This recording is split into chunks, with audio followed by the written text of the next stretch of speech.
Karena kalau kita mau jujur, pencobaan bisa terjadi karena memang Tuhan mengizinkan. Kita hanya dapat berkata, rancanganmu bukan rancanganku. Aku harus taat dan setia. Tapi bisa juga pencobaan atau masalah terjadi karena serangan iblis.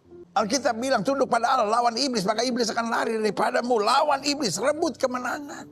Makanya kita perlu mengerti kalau pencobaan itu dari Tuhan. Kita harus berserah, kita harus sabar. Tapi kalau itu karena serangan iblis, lawan, rebut kemenangan. Tapi bisa jadi juga itu karena diri sendiri, kita harus berubah. Kita robah diri kita. Supaya hidup kita dalam kehendak Tuhan. Orang benar perlu meminta petunjuk dari Tuhan. Selama kita taat dan dengar-dengaran, pasti ada hal dahsyat yang Tuhan kerjakan. Orang bisa beragama, tapi kalau nggak kenal Tuhan, bisa bertindak sadis, bisa bertindak masa bodoh, bisa bertindak seenaknya. Sama orang gereja karena denominasinya berbeda. Atau bahkan kadang-kadang denominasinya sama, bisa saling menyerang dan menjatuhkan.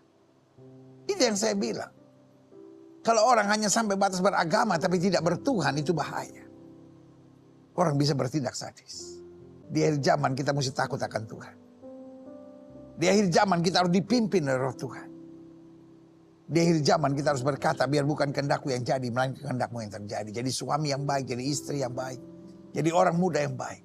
Bahkan ketika kita disakiti, ketika kita dilukai, tetap kita menabur kasih. Karena untuk itulah kita dipanggil untuk menjadi berkat.